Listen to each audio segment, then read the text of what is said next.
आज की वीडियो में बात करेंगे पैराथायरॉयड हार्मोन, कैल्सिटोनिन, कैल्शियम और फॉस्फेट मेटाबॉलिज्म, साथ में विटामिन डी का भी जिक्र करेंगे बिकॉज कैल्शियम और विटामिन डी काफी लिंक्ड हैं आपस में, and some effects of these metabolism on bone and teeth. Chapter number 80 है गाइटन फिजियोलॉजी का। मेरा नाम है professor Asif Qureshi and you are watching doctor Asif lectures, another video on endocrinology.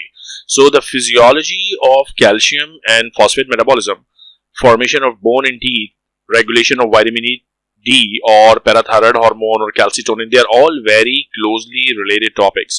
यानी ये सब साथ पढ़ाने का आपको लग रहा होगा ये इतनी सारी खिचड़ी बनी हुई है, but they are all very interlinked. और अभी जब हम इसको डिस्कस करेंगे चैप्टर को तो you will have an idea कि how closely they are intertwined. इसीलिए it's a very good idea to study all of them very much together. Okay. Extracellular calcium ion concentration, for example, in the body is determined by the interplay of calcium absorption from the intestine and its renal excretion, and also the bone uptake and release of calcium, which is all regulated by hormones. Not only the hormones, but vitamin D also play an important role. So you will have an idea. And along with calcium and vitamin D metabolism, phosphate metabolism is also closely related. So we'll discuss this also in this chapter. So पहली जो heading है, that is overview of calcium and phosphate regulation in the ECF and plasma. तो extracellular जो fluid में calcium की concentration है, it is usually very precisely regulated. So और ये this is true for many of the ions in the extracellular space. उसका reason ये है कि बिकॉज अगर बहुत ज्यादा डेविएशन होंगे कॉन्सेंट्रेशन में, then there will be major problems. Potassium की अगर बात करें सो कार्डियक इश्यूज होंगे. कैल्शियम अगर बहुत ज्यादा ऊपर नीचे हो जाएगा तो there will be so many problems such as muscle contraction affect होगी, इवन न्यूरोनल जो ट्रांसमिशन है सिग्नल्स की वो डिस्टर्ब होगी. So things will be disturb if the values are too much deviating from the normal. Therefore, it is very much regulated precisely. It seldom rises or fall more than a few percent from the normal value of about 9.4 milligram per deciliter. This is a normal concentration of calcium in the ECF, and that's actually equivalent to 2.4 millimoles of calcium per liter. This precise control is essential because calcium plays a key role in many physiological processes, including contraction of skeletal, cardiac, smooth muscle. We know that calcium का एक बहुत important काम है muscle contraction में help करना, चाहे वो skeletal muscles हों, cardiac muscles हों, smooth muscles हों. Even calcium is a very important cofactor for a lot of clotting factors. It is also very important for transmission of nerve impulses. So you can have an idea कि ये सारे कितने important physiological roles हैं calcium के. Okay? Excitable cells such as neurons are very much sensitive to the changes in calcium ion concentration. और अगर ये concentration बढ़ जाती है, which is what we call hypercalcemia, then there is progressive depression of the nervous system. And if the value of calcium या concentration of calcium decreases, which is what we call hypocalcemia, then the system becomes the excitatory system, such as the neurons, they become overexcited. An important feature of extracellular calcium regulation is that only about 0.1% of the total body calcium is actually in the extracellular fluid. About 1% is in the cells and its organelles, and the rest is stored in the bone. So you see, majority of the calcium in your body is actually present in the bone. A very small percentage within the cells, anywhere else in the body, और बहुत ही छोटा total calcium का concentration 0.1% only is in the extracellular fluid. Okay, ज़्यादातर is in the bones. Therefore, the bones can serve as large reservoir and storehouses for calcium.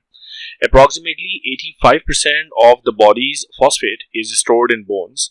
14 to 15% is present in the cells, and less than 1% is in the extracellular fluid. So this is self-explanatory lines. Although extracellular fluid phosphate concentration is not nearly as well regulated as calcium concentration, phosphates serve as an important function, और ज्यादातर जो mechanisms और factors calcium को control कर रहे होते हैं, ज्यादातर वही सब फॉस्फेट को भी कंट्रोल कर रहे होते हैं. सो इसीलिए हम साथ साथ पढ़ रहे होते हैं कैल्शियम और फॉस्फेट को. Calcium in the plasma and the interstitial fluid. Calcium in the plasma is present in three forms. That's a very important discussion now.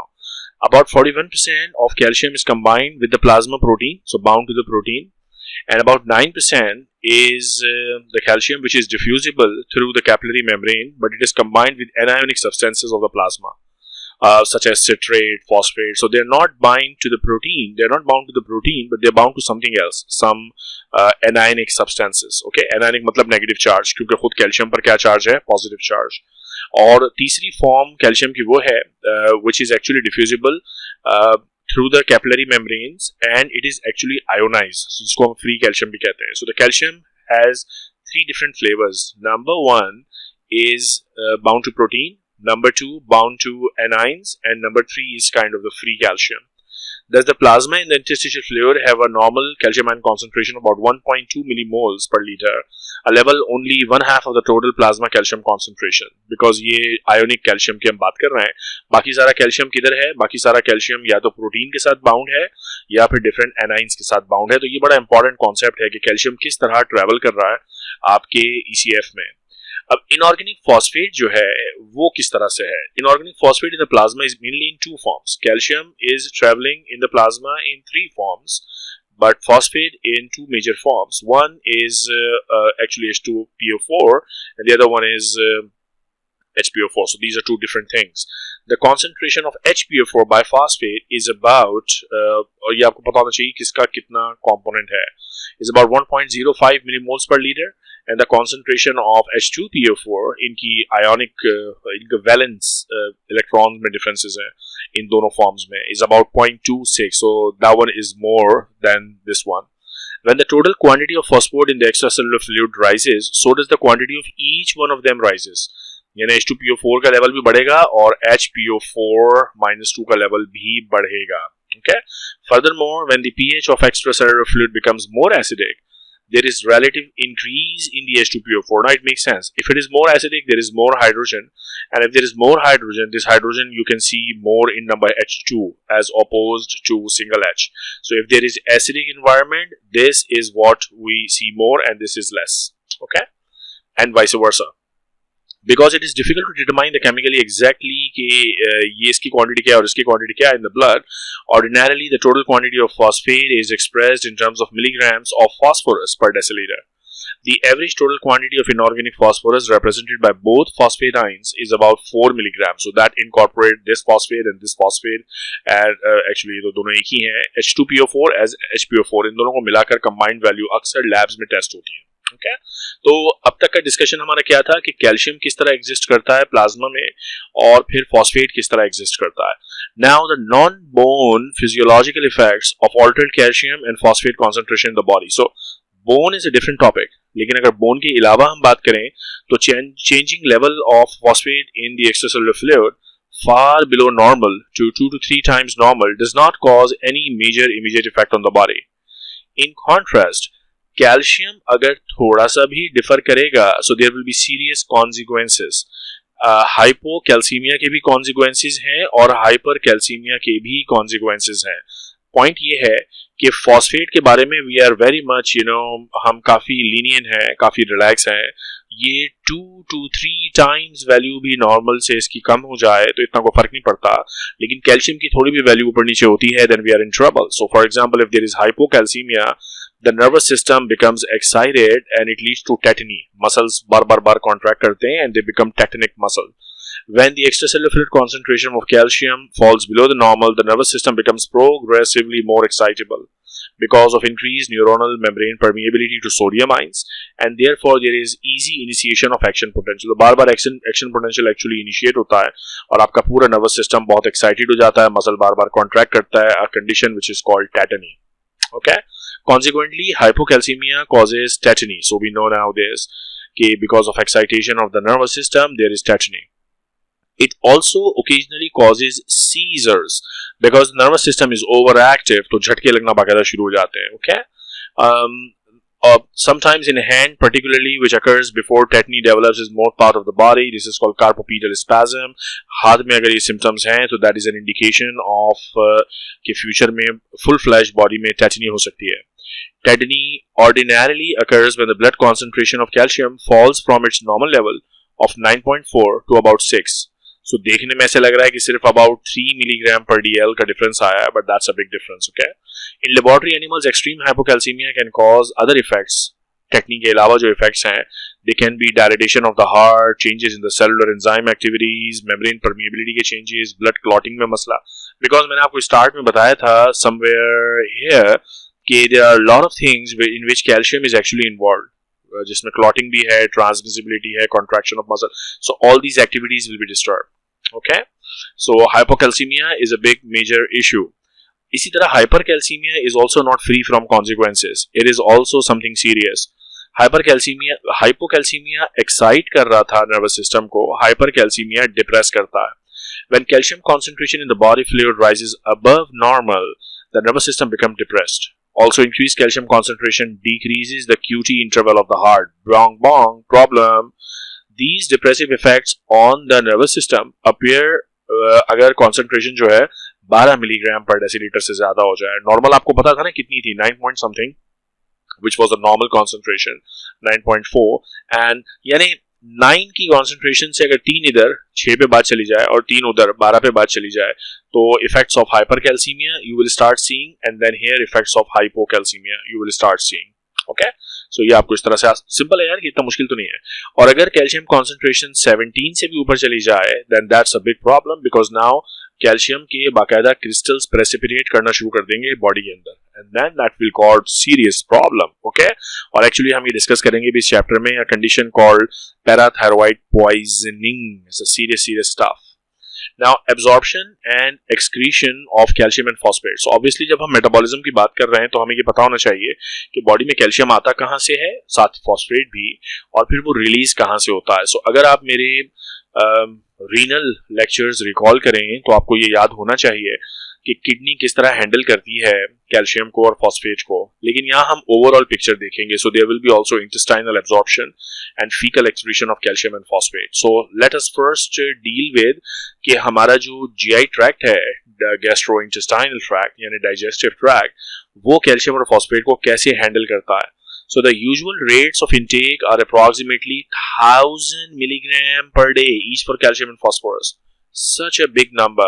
आपकी बॉडी में सिर्फ 9.4 या 9.3 इतना नॉर्मल है ना, 1000 यार आप एब्जॉर्ब कर रहे हो रोजाना।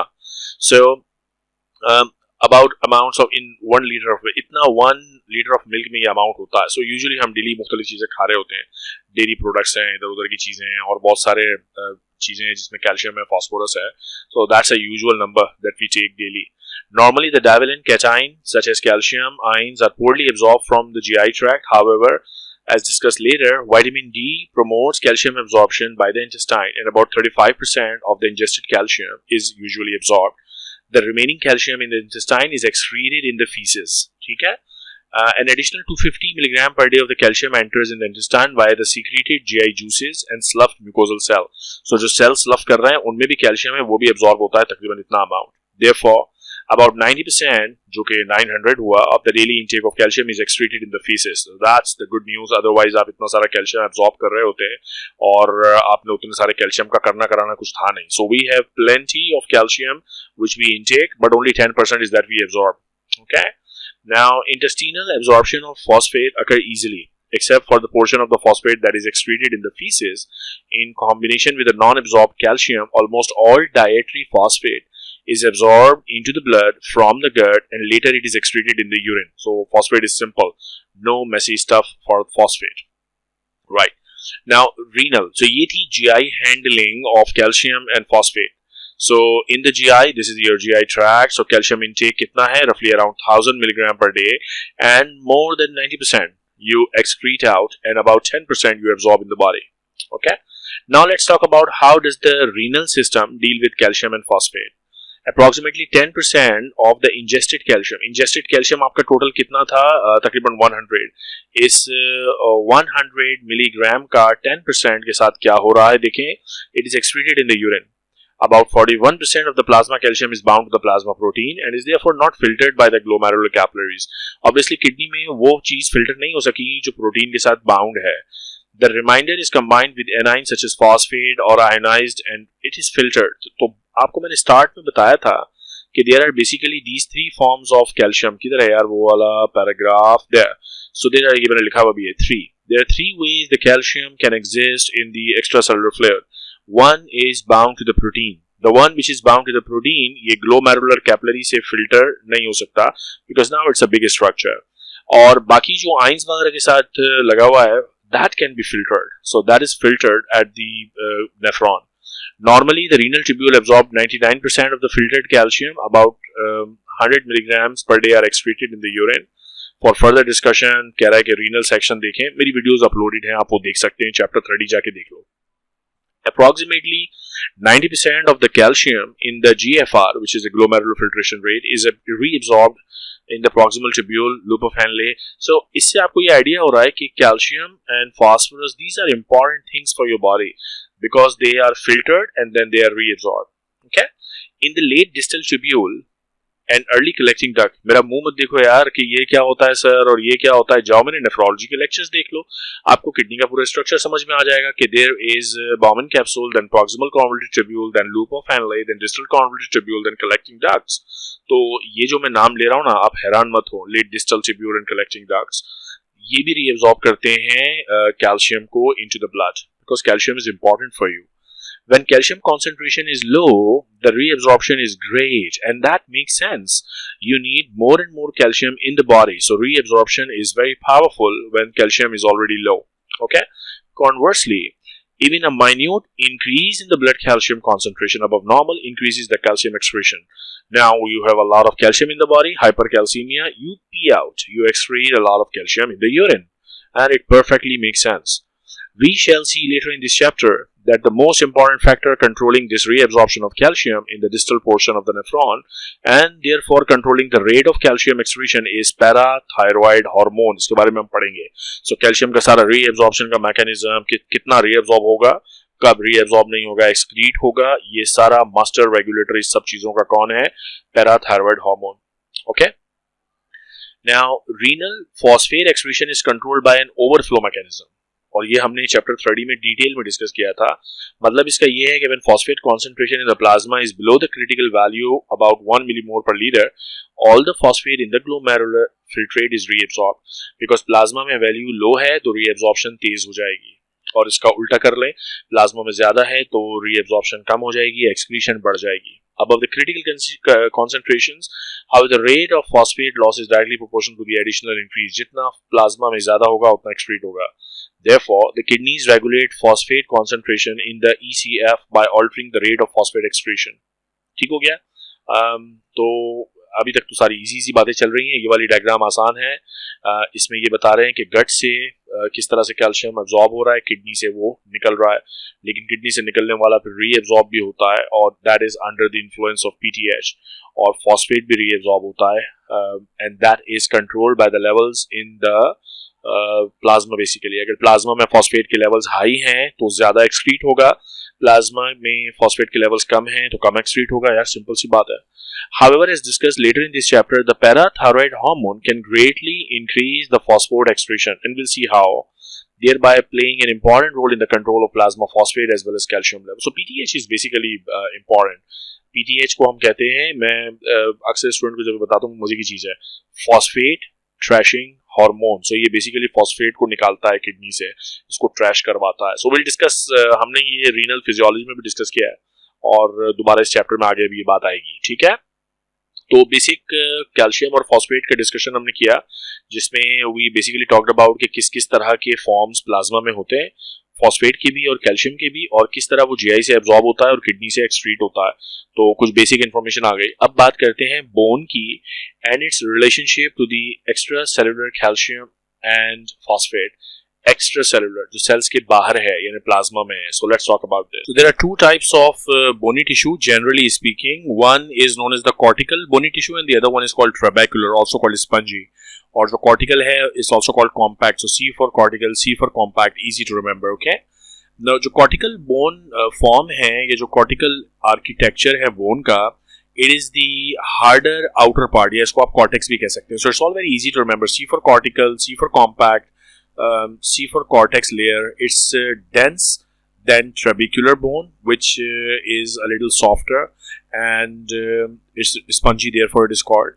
And जो cortical layer है यानी जो outer bone है, compact bone, it accounts for about 80% of the bone mass of the human skeleton.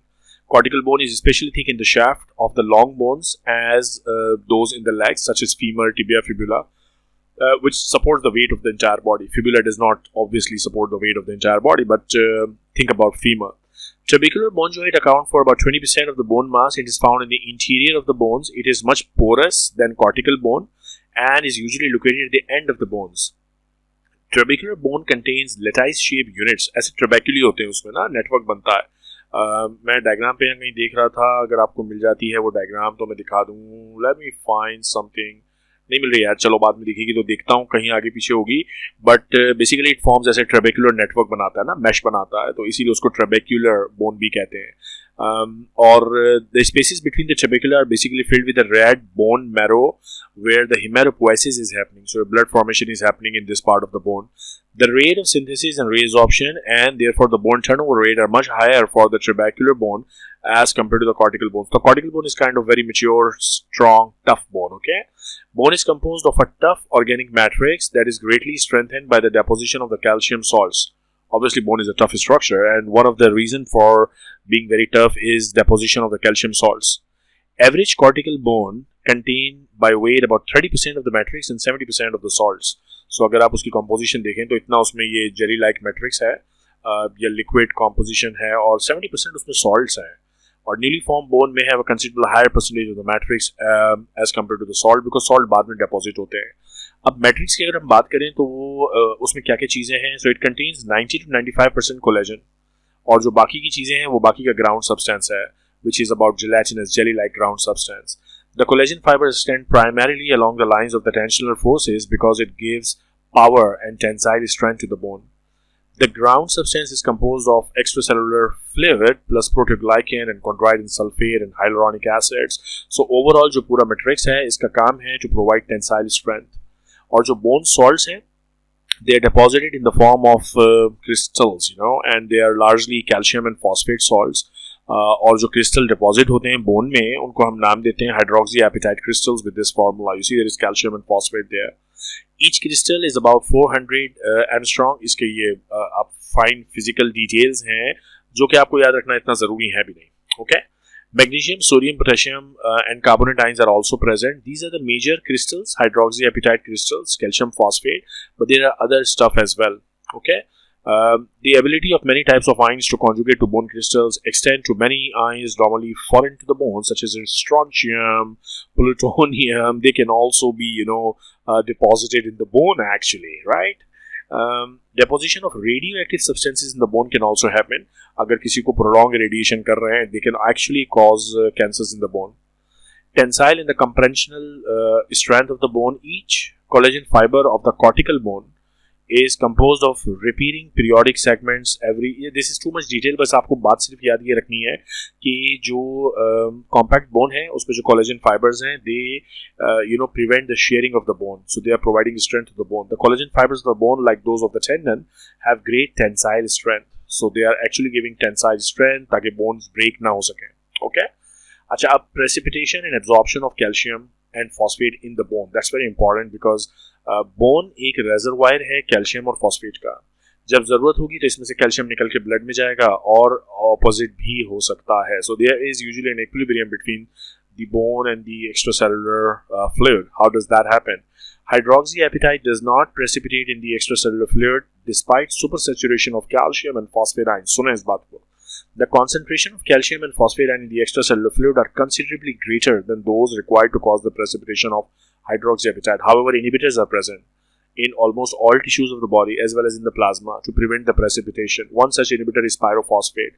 Therefore, hydroxyapatite crystal fail to precipitate in the normal tissue. बड़ी यार ब्यूटीफुल बात है.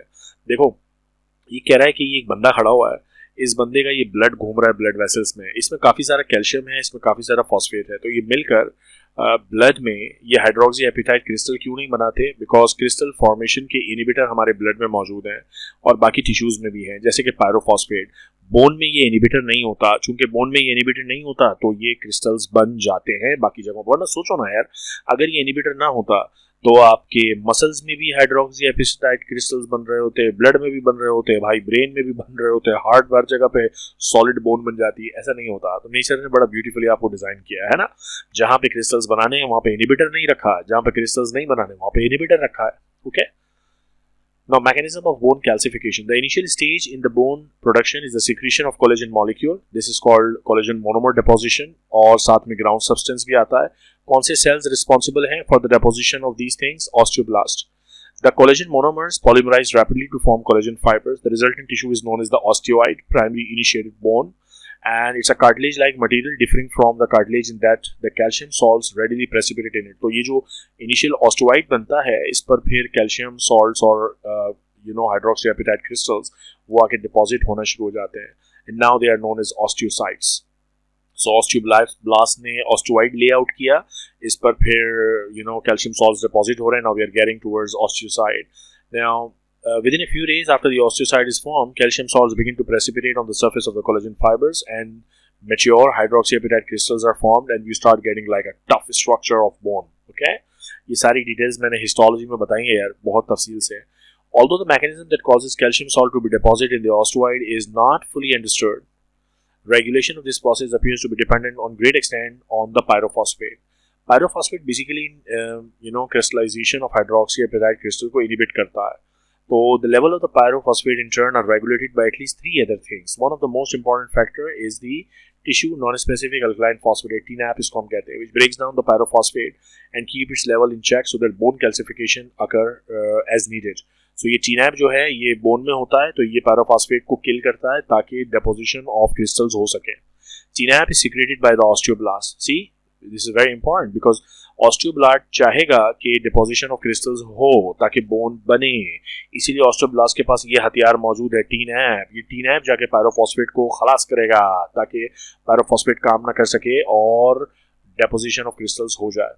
The importance of TNAP in the bone mineralization is illustrated by the finding that mice with deficiency in TNAP, which causes pyrophosphate levels to rise too high, are born with soft bones. You see, beautiful stuff. Now, the osteoblast also secrete at least two other substances that regulate bone calcification. One is called NPP1, nucleotide pyrophosphorase phosphodiesterase 1, which produces pyrophosphate outside the cells, and ankylosing protein NK protein, which contribute to the extracellular pool of the pyrophosphate by transporting it from the interior to the surface. So basically, osteoblast हड्डियों के अंदर जो है ना pyrophosphate को कम करना है, उसको कम करने के लिए ये सारे चक्कर हो रहे हैं.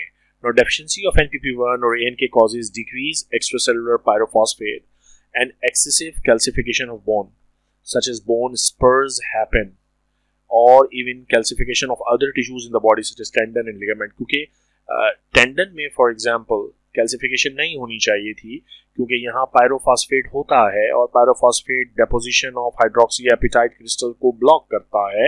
अब अगर पायरोफॉस्फेट नहीं होगा तो डेपोजिशन होगी और कैल्सिफिकेशन हो जाएगी.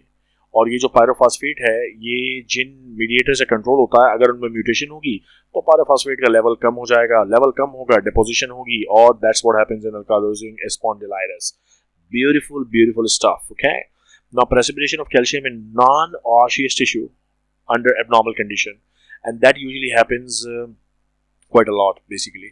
Although calcium salt usually do not precipitate in the normal tissue क्योंकि pyrophosphate होता है ना, उनको होने नहीं देता, लेकिन फिर भी sometimes we get this. For example, in the arterial walls there is arteriosclerosis, calcium deposits there, so there is like whole lot of problem of blood clotting, and you get all sort of blood vessel abnormalities. Next heading is calcium exchange between the bone and the extracellular fluid. If soluble calcium salts are injected intravenously, calcium ion concentration may increase immediately. ज़ाहिर आप vein के अंदर calcium inject कर रहे हैं तो level of calcium will go high. However, within 30-60 minutes, calcium ion concentration return to the normal. Likewise, because there are normal, hormonal controls working in the body. Likewise, if large quantities of calcium are removed from the circulation in about an hour, it comes back to normal because we have hormones working, we have bones available, there is exchangeable calcium present, so we get it to the normal level usually within an hour. A small portion of this exchangeable calcium is also calcium found in all tissue cells. बहरहाल आपको दो जगह याद रखनी है जहाँ से calcium exchange होता है. One is bone and the other is mitochondria, and these are the major buffer systems for calcium. Okay. Now, deposition and resorption of bone, remodeling of the bone. Deposition of the bone by osteoblasts. Bone is continuously being deposited by osteoblasts, and it is continuously being resorbed by osteoclast. So osteoblast is the bone forming and osteoclast is the bone eating cell. Okay, osteoblasts are found on the outer surface of the bone, on the trabecular cavities. A small amount of osteoblastic activity also occur in all living bones, so at least new bone is being formed constantly. You are making new bone all the time, and resorption is the function of the osteoclast. So ये दो तरह के cell आपको पता होनी चाहिए: bone forming cell, blast, and eating cell, clast. Now, bone is also being continuously reabsorbed in the presence of osteoclast, which are large phagocytic cell. खाते हैं ये bones को. They are derivative of the monocyte. Monocyte भी तो phagocytosis करता है, तो ये भी वही काम कर रहे हैं. And they are under the action of PTH, because PTH will go ask them, भाई activate हो जाओ, खाओ bone को ताकि blood में calcium आए. Okay. Histologically, bone resorption occurs immediately adjacent to the osteoclast. The mechanism of this resorption is believed to be the following: the osteoclast send out villus-like projection toward the bone, जैसे pseudopodia की तरह. The villi secrete two types of substances: proteolytic enzyme, तो protein degradation होगी, and several acids such as citric acid, lactic acid. These acids try to eat, different parts of the bone. Now, the enzymes digest or dissolve the organic matrix, and ये सारा काम हो रहा होता है under the action of PTH. So PTH is very, very important in eating, the bone by osteoclast. Instead, the osteoblast signal osteoclast precursor to form mature osteoclast. So osteoclast जो कि bone eating cells हैं, उनकी maturation में भी osteoblast important है. Two osteoblast proteins responsible for this signaling are RANK-L, and the other one is the macrophage colony stimulating factor. They are both important for the development of osteoclast released by the osteoblast. तो ये बड़ी अजीब बात है कि जो bone बनाने वाले सेल हैं वो बोन खाने वाले सेल्स को एक्टिवेट कर रहे हैं, बिकॉज इनको पता है कि ये भी इंपॉर्टेंट है. PTH bind to the receptors on the adjacent osteoblast, stimulating synthesis of RANK-L. अब RANK-L ज्यादा बनेगा तो osteoclast ज्यादा बनेगा, तो PTH इस तरह osteoclast की एक्टिविटी को बढ़ाता है. So osteoblast also produce osteoprotein, OPG जिसको हम कहते हैं, sometimes the osteoclastogenesis inhibitor factor. So osteoblast बड़े मजे के सेल हैं. They have factors जो osteoclast की एक्टिविटी को बढ़ाते हैं, and then they have factors जो कि osteoclast की एक्टिविटी को inhibit करते हैं. So ये जो OPG है ये basically RANK-L को अपने काम से रोकता है, और RANK-L अपना काम नहीं करेगा तो जो osteoclast डेवलप हो रहे थे वो अब डेवलप नहीं होंगे. That sort of thing. Making sense? Should make sense to you. Although the factors regulating OPG are not well understood, इससे ज़्यादा डिटेल आपको भी याद नहीं रखनी. That's all for now. And अगर ये भी आपने समझ लिया ना बॉस, तो believe me or not, that's the beauty कि आपने बहुत अच्छा समझ लिया है. Now this diagram is actually showing you these are the cells osteoblasts. They are releasing certain factors including RANK-L, and these cells are actually helping the osteoclast to mature into the mature osteoclast. और ये ऐसे pseudopodia के जरिए enzyme release कर रहा है और ये बोन को रीअब्सॉर्ब कर रहा है ताकि इसमें से कैल्शियम रिलीज हो. सो इनकी जो एक्टिविटी है वो ऑस्टियोब्लास्ट रेगुलेट कर रहा है, ऑगमेंट कर रहा है. अच्छा, ऑस्टियोब्लास्ट इनकी एक्टिविटी को नेगेटिवली रेगुलेट भी करता है by release of OPG. So OPG osteoclast को ब्लॉक करेगा. ठीक है, right. Now that's all done. Therapeutic importance of OPG-RANK-L pathway is currently being exploited. Novel drugs that mimic the action of OPG. अब OPG की तरह की जो drugs होंगी वो basically क्या करेंगी, osteoclast को stop करेंगे अपने काम से. So they will be important in those conditions जहाँ पे there is bone loss, because bone loss वाली diseases में आप osteoclast की activity को slow करना चाहेंगे, क्योंकि अगर osteoclast की activity high होगी तो पहले ही bone loss हुआ हुआ है, ये further bone को eat करते हैं, तो you like to stop the macrophages here, you like to stop the osteoclast, और इसको stop करने के लिए आपको OPG को high करना पड़ेगा. OPG high होगा तो RANK-L low होगा, RANK-L low होगा तो osteoclast अपना काम नहीं करेगा. Bang on. ये बात समझ में नहीं आई तो पूरी वीडियो दोबारा देखो जाके, ठीक है. Now bone deposition and resorption are normally in equilibrium, except in growing bones the rate of bone, so that's in a balance. इसमें कोई टेंशन वाली बात नहीं है, ये हेडिंग इजी है. यानी कितना बोन ऑस्टियोक्लास्ट से रिजॉर्ब होगा और कितना नया बोन ऑस्टियोब्लास्ट से बनेगा, that's in an equilibrium. Okay, क्योंकि अगर सुनो इस बात को, अगर ऑस्टियोक्लास्ट ज्यादा एक्टिव हुए तो आप बोन लूज करेंगे, और अगर ऑस्टियोब्लास्ट ज्यादा एक्टिव हुए तो आप एक्स्ट्रा बोन बनाएंगे. ओके, सो ये कॉन्सेप्ट बड़ा सिंपल सा है, इसमें कोई मुश्किल चीज नहीं है. Now value of continual bone remodelling, ये इंपॉर्टेंट है कि जो बोन है ये एक इक्विलिब्रिएटेड रेट पर रिजॉर्ब भी हो रही है और बन भी रही है, और इसकी इंपॉर्टेंस क्या है सुने. The continual deposition and resorption of bone have several important functions. First, bone ordinarily adjusts its strength in proportion to the degree of the bone stress. So it is very important for you to continuously design and redesign the bone to cope up with the stress patterns that you have all the time in your body. Okay? So the control of the rate of bone deposition by bone stress. Bone is deposited in proportional to the compressional load that the bone must carry. यानी अगर किसी का weight suddenly increase होता है तो femur पे पड़ने वाला weight change हो गया तो फीमर की osteogenesis and इसकी resorption वो accordingly manage होगी. Okay? So also if a person has one leg in a cast but continues to walk on the opposite leg, the bone of the leg in the cast become thin. क्योंकि उस पर अब कोई pressure ही नहीं पड़ रहा तो वो यूज ही नहीं हो रही तो वो थिन हो जाएगी. जबकि जो दूसरी बोन है that will become thicker. Bone stress also determine the shape of the bones under certain circumstances. For example, if a long bone of a leg breaks in its center, then heals at an angle, the compression stress on the inside of the angle causes increased deposition of the bone. So all is physics. यानी bone किस shape में है, किस angle में है, उस पर weight कितना पड़ रहा है, उस हिसाब से bone बनती है या bone resorb होती है. Okay? Then the blue box says repair of a fracture activate osteoblast. That's common sense. कि if I have a bone here and there is a fracture here, so bone यहाँ पे टूट गई है, नई bone बननी है, that's the job of now osteoblast will be active more and more here. It's a very, very common sense type of thing. Okay?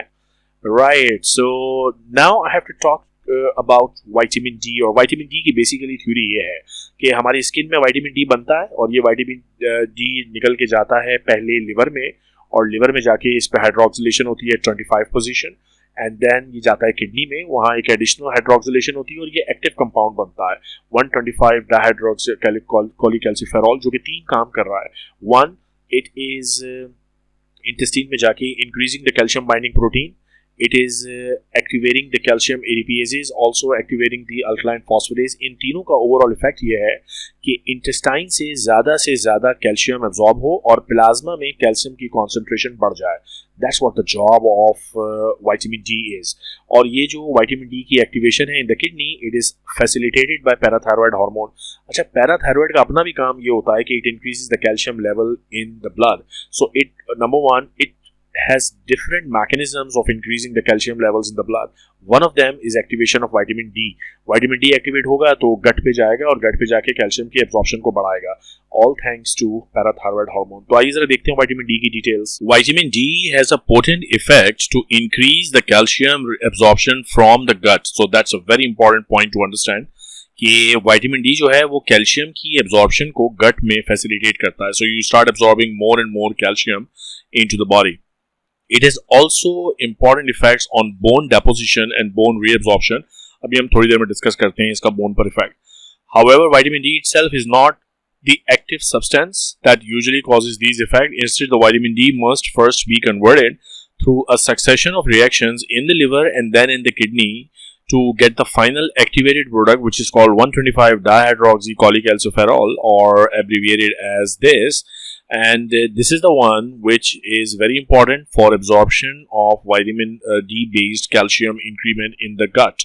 So जो गट से हम कैल्शियम ज़्यादा एब्जॉर्ब कर रहे हैं वो विटामिन डी का रॉ या क्रूड कंपाउंड नहीं है. It first goes to the liver and then to kidney और लिवर से ये प्रोसेसिंग होगी पहले, फिर उसके बाद जाकर ये जो प्रोडक्ट बनेगा that is the active vitamin D. Okay, so cholecalciferol, vitamin D3 is formed in the skin. Several compounds derived from sterol belong to the vitamin D family. One of them is cholecalciferol, which we produce in the skin. And it is the most important of all these compounds that form in the skin as a result of radiation of 7-dehydrocholesterol, a substance which is normally present in the skin by the ultraviolet sun rays from the sun. इसीलिए हम कहते हैं ना सूरज की रोशनी लेना अच्छा है क्योंकि विटामिन डी बनेगा. Consequently, appropriate exposure to the sun prevent vitamin D deficiency. This is a very important point. The additional vitamin D compounds that we ingest in the food are identical to cholecalciferol formed in the skin, except for the substitution of one or more atoms that do not affect their function. So point basically ये है कि अगर आप sunlight में ज़्यादा नहीं है और आपकी skin ये काम नहीं कर रही vitamin D बनाने का, तो आप as a supplement भी ले सकते हैं because these are both the same thing, the one you make in your skin and the one you take supplementally. Then the cholecalciferol is converted to 25 hydroxy in the liver first and then it goes to the kidney to make 125 compound which is the active compound. अभी जो थोड़ी देर पहले भी हमने बात की थी 125 डाइहाइड्रोक्सोकोली, this is the active one and it's controlled by PTH के बारे में अब जरा डिस्कस करते हैं.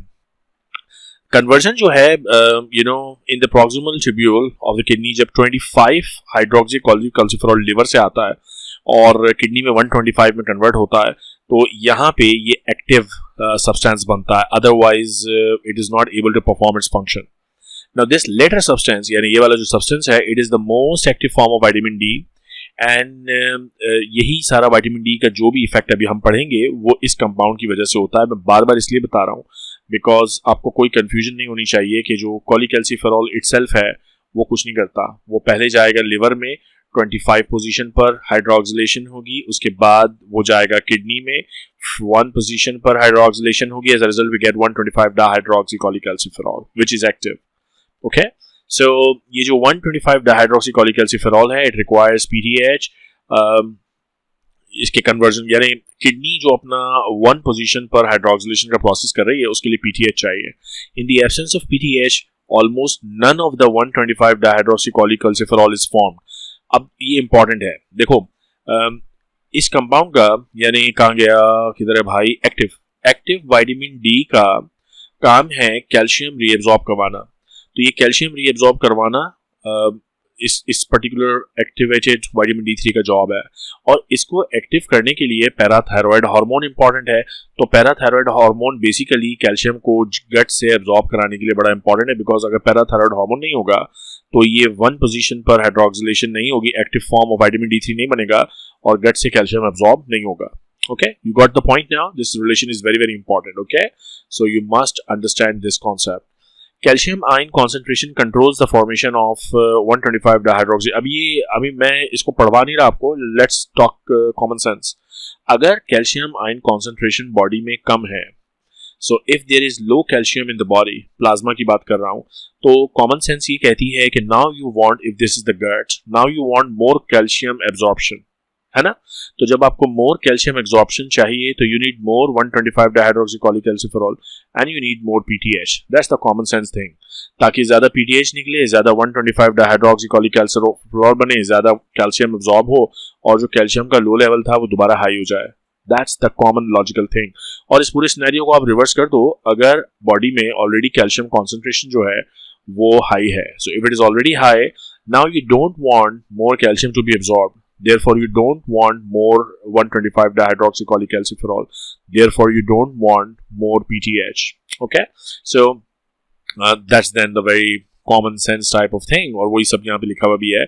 There are 2 reasons for this effect. First, calcium ion has a slight. अब ये सारा discussion ये जो मैंने आपको अभी बताया, when plasma calcium concentration is already too high, formation of 125 dihydroxycholecalciferol is depressed because it's already too high. And when this is not there, there is decreased absorption from the intestine. You see, physiology perfectly makes sense अगर आप उसको sense वाले तरीके से पढ़ते हो. अब ये जो विटामिन डी एक दफ़ा जब एक्टिवेट हो जाता है तो ये करता क्या है? It has several effects, intestine पर भी, किडनी पर भी, बोन्स पर भी. दैट इंक्रीज, ओवरऑल इफेक्ट ये है कि it increase the absorption of calcium and phosphate into the body. That's the overall effect. So it increases calcium as well as phosphate. Vitamin D receptors are present in most cells in the body that are located mainly in the nuclei of the target cells. So, अगर ये एक cell है, ये उसका nucleus है, उसके nucleus के अंदर विटामिन डी का टारगेट है. सो विटामिन डी चूंकि ये स्टेरॉइड कंपाउंड है ना, डेरिवेटिव, तो ये पूरा सेल मेम्ब्रेन से गुजरता हुआ परमिएबल है ना, न्यूक्लियस तक चला जाता है और अंदर जाके अपने रिसेप्टर से बाइंड करता है. Okay, similar to the receptors for steroid and thyroid hormone, vitamin D receptor has hormone binding domains. Vitamin D receptor forms a complex with another receptor called the retinoid X receptor, and this complex binds to the DNA and it changes the gene expression. In some cases, however, vitamin D suppresses transcription. That's a rare example. In most of the cases, it actually enhances it. Although the vitamin D receptor binds several forms of cholecalciferol, its affinity for 125 is roughly 1000 times. इसीलिए हम कहते हैं कि 125 dihydroxycholecalciferol is the most active form. अब hormonal effect of vitamin D to promote intestinal calcium absorption, मैंने आपको बता दिया. Now you can make sense always कि whenever we talk about vitamin D activation, we always think about increasing the levels of calcium and phosphate in the body. So जो ये active vitamin D3 है, it actually function as a hormone to promote intestinal absorption of calcium by increasing over a period of about 2 days formation of calbindin. It's a calcium binding protein in the intestinal epithelial cells. So जो intestine के epithelial cells हैं उनमें calbindin ज़्यादा express होगा और calcium अच्छे से bind होके body में absorb होगा. This protein function at the brush border और जाहिर है यार बाकी की detail you understand.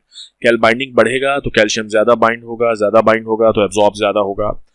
Other effects of vitamin D3 that might play a role in promoting calcium absorption are: number one, a calcium stimulated adenosine triphosphorase in the brush border of the epithelial cells and the alkaline phosphorase in the epithelial cell.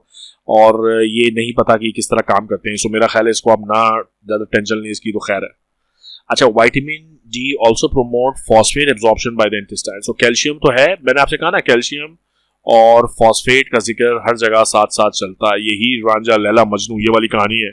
जब कभी हीर का जिक्र आएगा तो रांझा का जिक्र आएगा, लैला का जिक्र आएगा तो मजनू का जिक्र आएगा, कैल्शियम का जिक्र आएगा तो फॉस्फेट का जिक्र आएगा. Okay, although phosphate is usually absorbed easily, phosphate flux के जरिए जितना ज़्यादा फॉस्फेट होगा उतना एब्जॉर्ब हो जाएगा. विटामिन डी इस एब्जॉर्प्शन को बढ़ाता है. It increases the transport of phosphate as well. So remember this point. Then vitamin D decreases the renal calcium and phosphate excretion.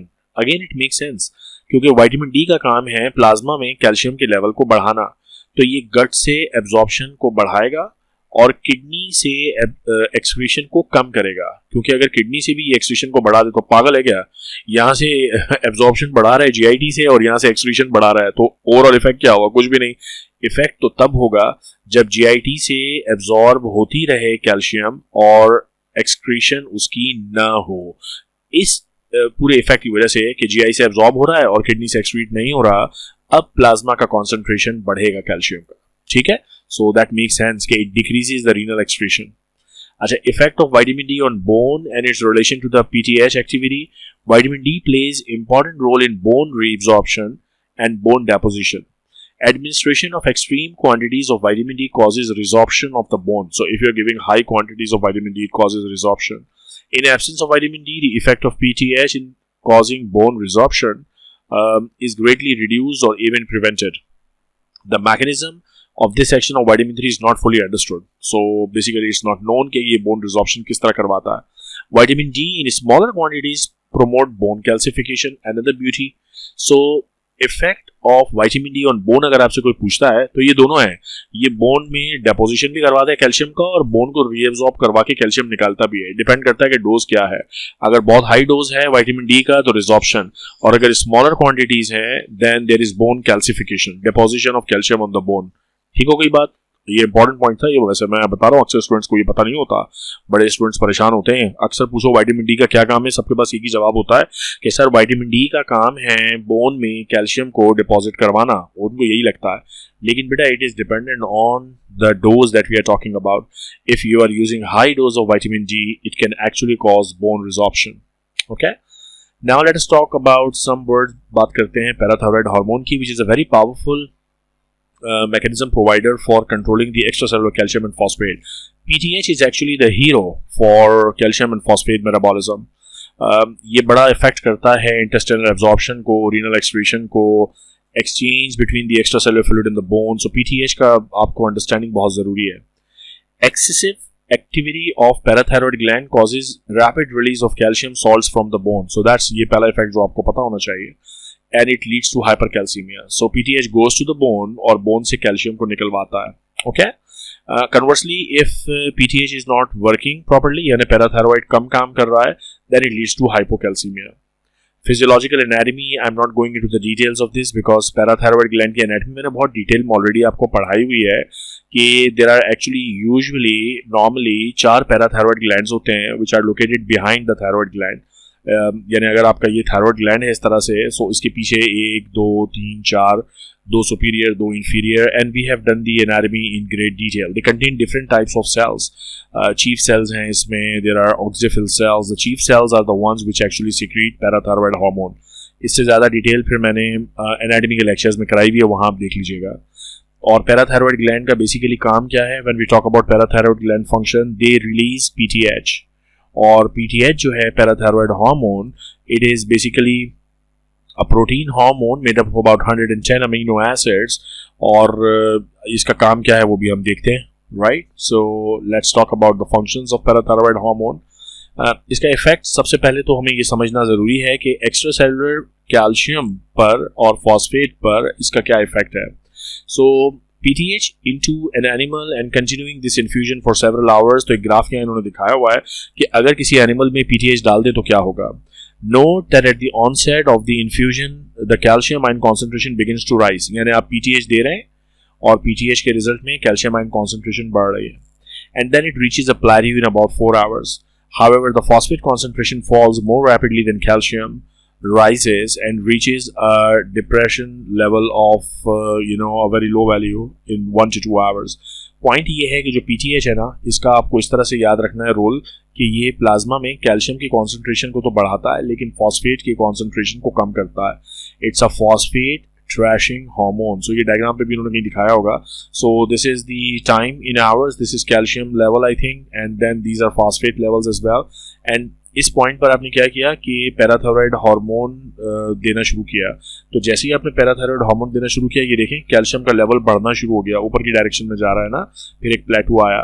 लेकिन जैसे ही कैल्शियम बढ़ रहा है फॉस्फेट देखें कम हो रहा है, because PTH stands for phosphate trashing hormone. तो ये निकलना शुरू हो गया किडनी से. ओके, सो फिजियोलॉजी के ग्राफ भी तब समझ में आएंगे जब फिजियोलॉजी ढंग से पढ़ोगे, ठीक है. The decline in the phosphate concentration is basically caused by a strong action of PTH to increase the renal phosphate excretion. Therefore, it is called phosphate trashing hormone. तो पहला इफेक्ट समझ में आ गया कि what is the job of the parathyroid hormone? It increases calcium concentration in the blood. It decreases phosphate concentration in the blood. समझ में आ गई बात. Next, parathyroid hormone mobilizes calcium and phosphate from the bone. PTH has two effects to mobilize calcium and phosphate from the bone. One is the rapid phase that begins in minutes and increases progressively over the next few hours. This phase results from activation of already existing bone cells. तो उनमें से calcium को भी निकालता है, phosphate को भी निकालता है, और बेसिकली ये क्या करता है कि ऑस्टियोक्लास्टिक एक्टिविटी को बढ़ाता है. तो जो बोन है उसको ईट करते हैं ऑस्टियोक्लास्ट और ब्लड में रिलीज होता है कैल्शियम और फॉस्फेट. फिर rapid phase of calcium and phosphate mobilisation from the bone, this is called osteolysis. This was the ये जो मैंने यहाँ पे आपको ऑस्टियोक्लास्टिक एक्टिविटी बताई थी उसकी डिटेल्स यहाँ है कि when large quantities of PTH are injected, calcium ion concentration in the blood begin to rise within minutes, long before any new bone cells can be developed. Histological and physiological studies have shown that PTH causes removal of bone salts from two areas in the bone. One is from the bone matrix and the other one is in the vicinity of the osteoblasts. Basically ये bone को रिजॉर्ब करके calcium को बाहर निकालता है. बस इतनी अगर डिटेल आपको पता है तो that suffice आपके लिए काफ़ी है. One does not usually think to either or disturb कर रहे हो भाई between the ये सब discussion unnecessary confusion. So don't worry about it. Just remember what is the job of parathyroid hormone in terms of your blood calcium and phosphate levels. Increases the calcium level, decreases the phosphate level. Okay, the different phases are not important. I'm simply going to skip them. I don't want to create confusion. Now next heading is going to be something important and we want to discuss this. Parathyroid hormone decreases the calcium excretion and increases the phosphate excretion. Now, before reading the details, आपको ये heading समझ में आ रही है? देखो, अब मैं आपसे सवाल करता हूँ. पैराथायरॉयड हार्मोन प्लाज्मा में कैल्शियम कॉन्सेंट्रेशन को क्या करता है? इंक्रीज. एक्सक्रीशन ऑफ कैल्शियम को क्या करता है? डिक्रीज. प्लाज्मा फॉस्फेट कॉन्सेंट्रेशन को क्या करता है? डिक्रीज. एक्सक्रीशन ऑफ फॉस्फेट को क्या करता है? इंक्रीज. समझ में आ गई बात?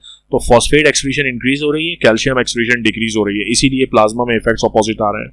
नाउ एडमिनिस्ट्रेशन ऑफ तो अब ये अगर समझ में आ गई heading, well done, congratulations, text समझ में आ जाएगा. Administration of PTH causes rapid loss of phosphate in the urine as a result of the effect from the hormone to diminish proximal tubular reabsorption of phosphatine. It's a phosphate trashing hormone. मैंने कई दफा आपको बताया. And PTH also increases the renal reabsorption of calcium. So calcium को तो ये reabsorb करवा रहा है, लेकिन phosphate को basically trash करवा रहा है. ठीक है. और ये जो reabsorption of calcium हो रही है, calcium in the kidney basically under the influence of PTH, वो होती है in the thick ascending limb of Lupofenle and the distal tubule. ठीक है. Parathyroid hormone increases the intestinal absorption of calcium and phosphate both. तो parathyroid hormone bone से भी calcium निकाल रहा है, phosphate भी निकाल रहा है, और गट से भी कैल्शियम और फॉस्फेट दोनों को एब्जॉर्ब करवा रहा है, लेकिन किडनी में कैल्शियम को रीअब्जॉर्ब करवा रहा है और फॉस्फेट को निकलवा रहा है. क्लैरिटी के साथ ये चीज पता होनी चाहिए. Okay. Now, cyclic AMP mediates the effects of parathyroid hormone. That's the mechanism of action of this hormone. How does it work? ये अपने receptor पे जाके bind करेगा, activates the cyclic AMP system, and protein phosphorylation functions will be changed. ठीक है? And that's how it works. Because ये second messenger system पता होना चाहिए कि parathyroid hormone का कौन सा है. So it's PTH. अब इसकी अपनी जो secretion है PTH की, it is in control of the calcium. ये खुद भी कैल्शियम को कंट्रोल करता है, बदले में कैल्शियम भी इसको कंट्रोल करता है. If there is decrease in calcium concentration then PTH secretion increases and vice versa. ठीक है. For example parathyroid gland becomes greatly enlarge in persons with rickets. Because rickets में आपके पास कैल्शियम कम है ना, तो पीटीएच ओवर एक्टिवेटेड होगा.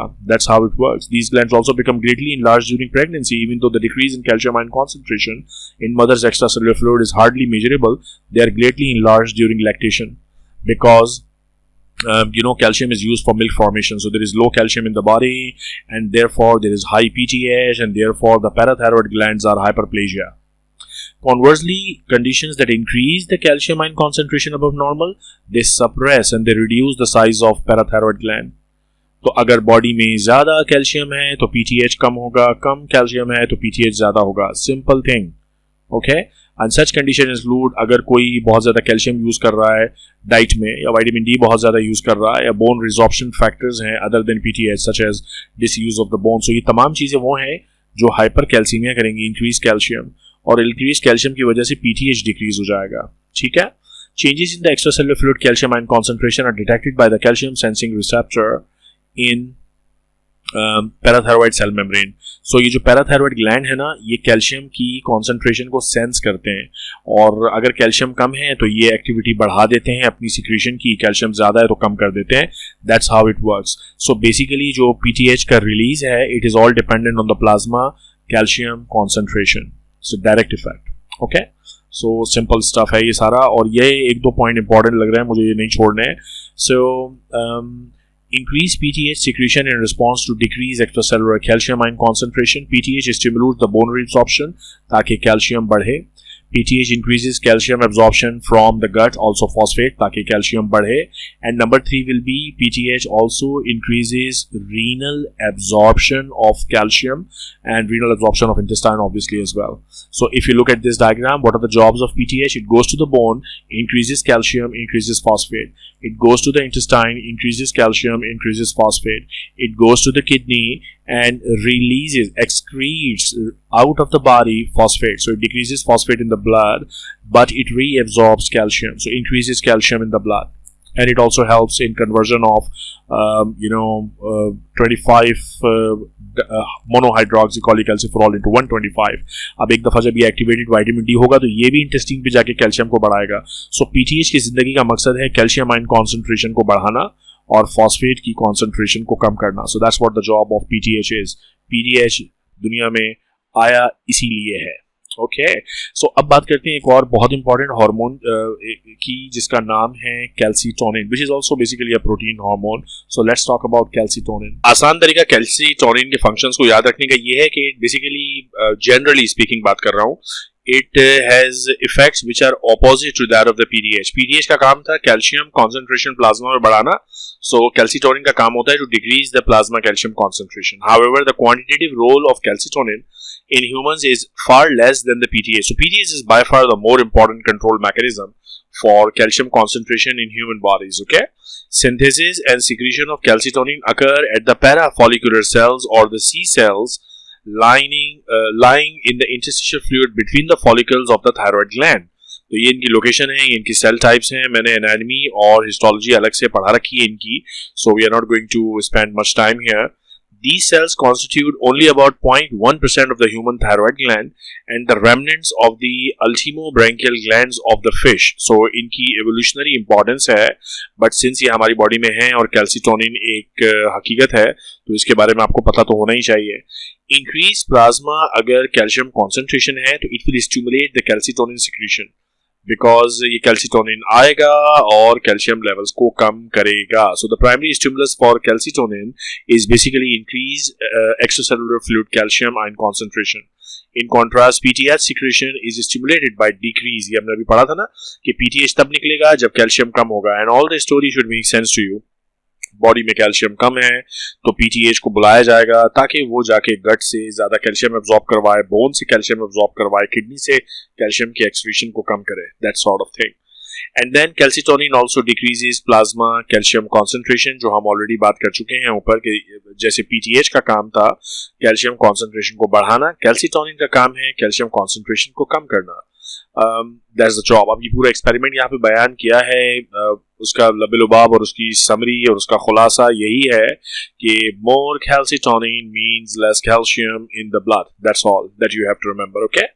Now calcitonin has a weak effect also on the plasma calcium concentration in adult humans. Main अगर आपसे पूछें कि ह्यूमन बॉडी में कैल्शियम कंट्रोल के लिए कौन सा हार्मोन है, so the key is parathyroid hormone, okay. The reason for the weak action of calcitonin in plasma concentration is twofold. First, any initial reduction in calcium or the concentration caused by calcitonin leads within, यार ये नहीं है, we are not going to spend time on this, okay? You need to know in physiology कौन सी चीज़ों को आपने ignore मारना है, बड़ा इंपॉर्टेंट है यार ये, ठीक है। ये भी ज़रूरी है कि पता हो पढ़ना क्या है, साथ ये भी ज़रूरी है कि पता हो इग्नोर क्या करना है, ओके।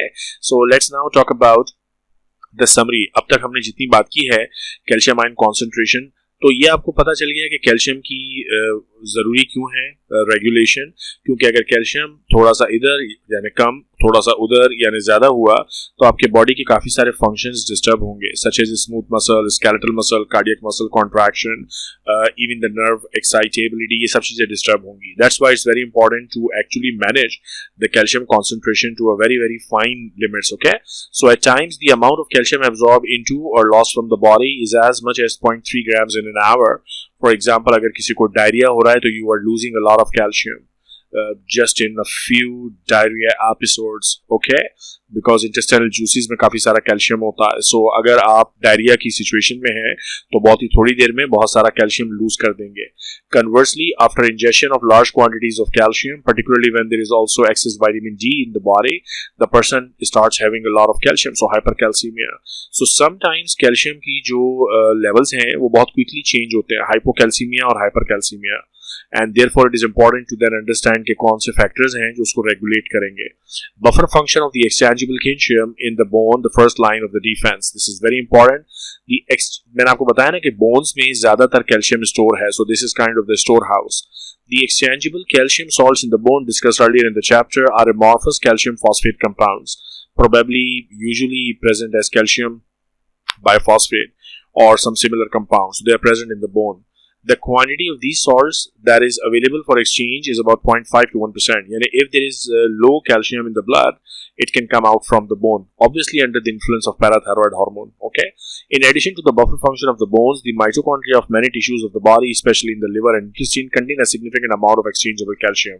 Now that, जब मैं student था, ये line मैंने पढ़ी, मैं हैरान हुआ था, because bone तो मेरी समझ में आता है कि वहाँ बहुत सारा कैल्शियम होता है, कैल्शियम के stores होते हैं, माइटोकॉन्ड्रिया में भी होते हैं, that was news for me. शायद आपके लिए भी नई चीज हो, बट यस, माइटोकॉन्ड्रिया से भी निकल के कैल्शियम ब्लड में जाता है, okay. Hormonal control of calcium ion concentration, अब हमने कई दफा ये बात कर ली है, it is under the influence of parathyroid hormone, it goes to the bone and gets the calcium out. Parathyroid parathyroid parathyroid, अब यही आपको बताना था मुझे, ये मैं बता चुका हूं, right.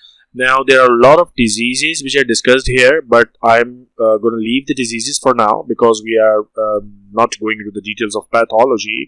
Obviously, hypoparathyroidism is something जिसमें hypo PTH होगा यानी कम PTH होगा, and if there is low PTH, then you are messing with the levels of calcium in your blood. हम pathology में ज़्यादा डिटेल में इसको डिस्कस करेंगे, okay? और अगर hypoparathyroidism है, the treatment option can be parathyroid as well as vitamin D, ताकि जिस चीज़ की कमी है वो कमी पूरी हो जाए। पैराथायरॉयड हार्मोन कम है तो वो दे दो यार। हाइपर पैराथायरॉयडिज्म में there will be more PTH, और जो भी पीटीएच का काम है वो सब इंक्रीज होगा। बोन डिजीजेस क्या हो सकती हैं हाइपर पैराथायरॉयडिज्म में? ऑब्वियसली बोन में से जब पैराथायरॉयड हार्मोन ज्यादा होगा, it will go to the bone और छोटे छोटे एरियाज में से कैल्शियम निकालता रहेगा, so there will be cystic lesions in the bone, something what we call the osteitis fibrosa cystica, और चूंकि बोन रिजॉर्प्शन बहुत ज़्यादा हो रही होगी तो बोन में एक इम्पॉर्टेंट एंजाइम है जिसका नाम है अल्कलाइन फास्फोरेज, इट इंक्रीजेज, इसके लेवल ब्लड में इंक्रीज हो जाएंगे. सो बहरहाल ये हम पैथोलॉजी में डिस्कस करेंगे, अभी नहीं करते, ठीक है. So I'm leaving these blue boxes for now so that we simply move because there are so many diseases mentioned here. Physiology की ये जो बुक है गाइटन, इसमें इन ब्लू बॉक्सेस का एक इशू ये है कि डिजीज मेंशन की है एक पैराग्राफ में, दो पैराग्राफ में, and it does not actually justify the beauty of the disease basically. Her disease demands a lot of discussion और इसका सही जगह है पैथोलॉजी की बुक, मेडिसिन की बुक. तो जब मैं मेडिसिन डिस्कस कर रहा हूँगा तब मैं आपको क्लियरली बताऊंगा कि हाइपर पैराथायरॉयडिज्म में किडनी स्टोन्स क्यों बनते हैं.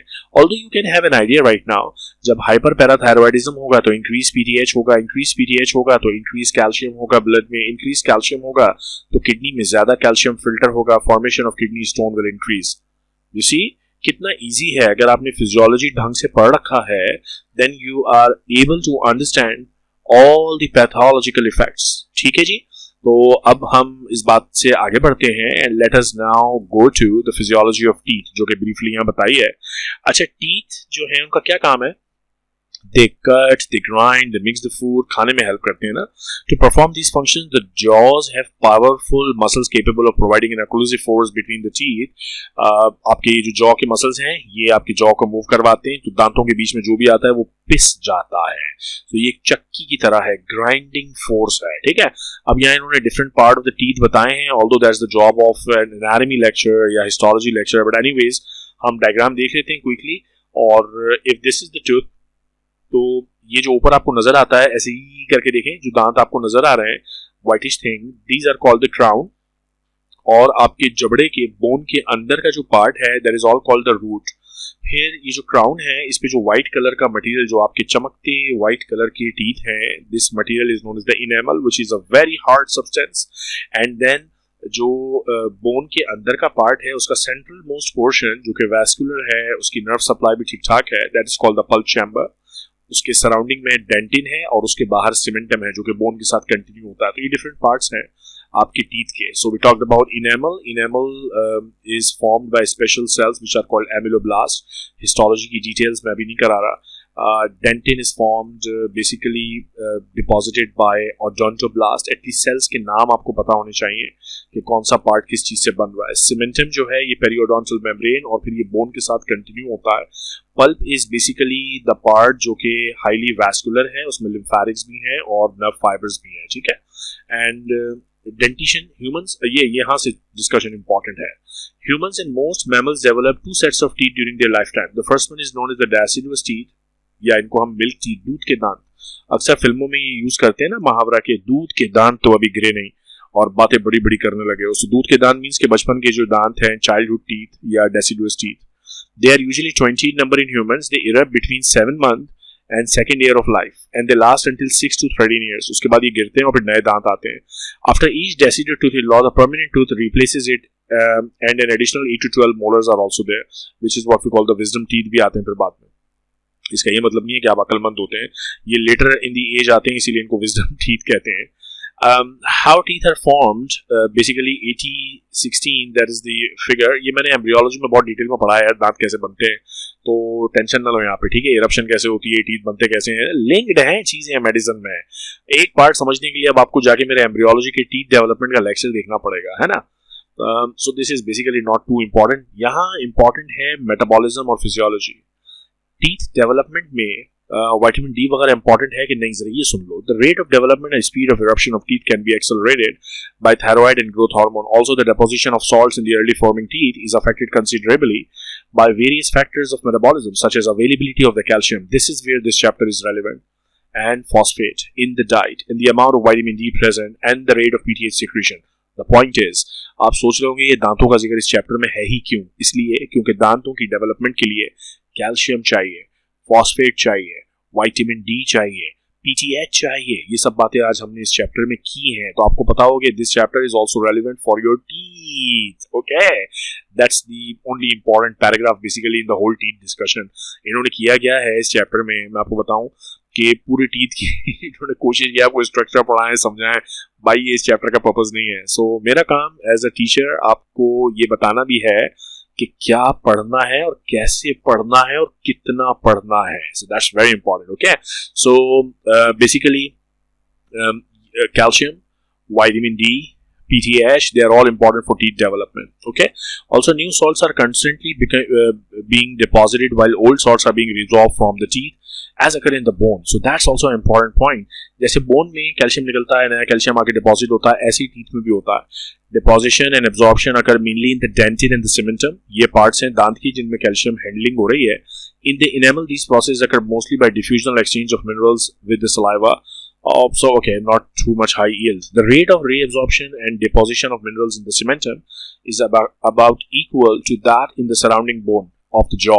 क्योंकि ये टीथ जो है जॉ में फिक्स्ड है ना, ये जॉ का सॉकेट है, उसमें दांत फिक्स है. सो ये भी बोन है ना जॉ, यहाँ पर भी पैराथायरॉइड एक्ट करेगा, कैल्शियम हैंडलिंग होगी. इसी तरह टीथ में भी कैल्शियम हैंडलिंग होती है, नया कैल्शियम डिपॉजिट भी होता है, पुराना कैल्शियम निकलता भी है, that sort of thing.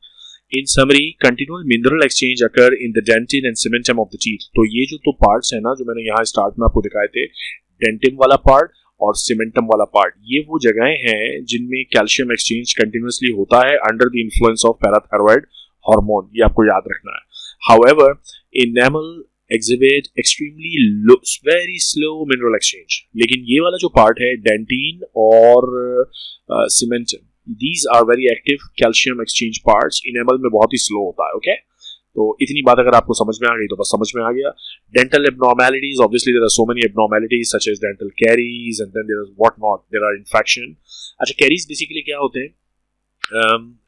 These are erosions of teeth, and that's usually because of a lot of sugary things that you eat and you do not brush your teeth in the night, and the bacteria perform fermentation on the sugar, and as a result of this you start getting cracks in your teeth such as streptococcus mutans. ये काम करता है, plaque बनता है और फिर दांत फूटना शुरू होते हैं. That's caries, a very very common thing. Role of fluorine in preventing the caries. Teeth form in children who drink water that contains small amounts of fluorine develop enamel that is more resistant to caries. Compared to those children जिनके पानी में fluorine नहीं है. इसीलिए अब तो बहरहाल toothpaste भी फ्लोराइड फुल टूथपेस्ट आते हैं. So fluorine is something good. Malocclusion is usually caused by hereditary abnormality that causes teeth of one jaw to grow to an abnormal position. We are not doing dentistry at the moment, but that's it basically. Okay, so wow, what a beautiful discussion. Very important chapter. Calcium की handling, phosphate की handling, PTH का role, calcitonin, they're all very important. And I'm glad that I finished this chapter. I tried to make it very very simple for you to understand. I hope you liked the video. If you did, please share it with your colleagues. और अच्छे से पढ़ो यार physiology. Dr. Asif lectures के platform से I'm providing all these lectures free of cost, line by line, textbook पढ़ा रहा हूँ. Enjoy करो यार, दोस्तों के साथ share करो और दुआओं में याद रखो भाई. Just pray for me and I need your best wishes. All the very best for your studies and आपसे मिलता हूँ अगली वीडियो में बहुत जल्द. Take care of yourself.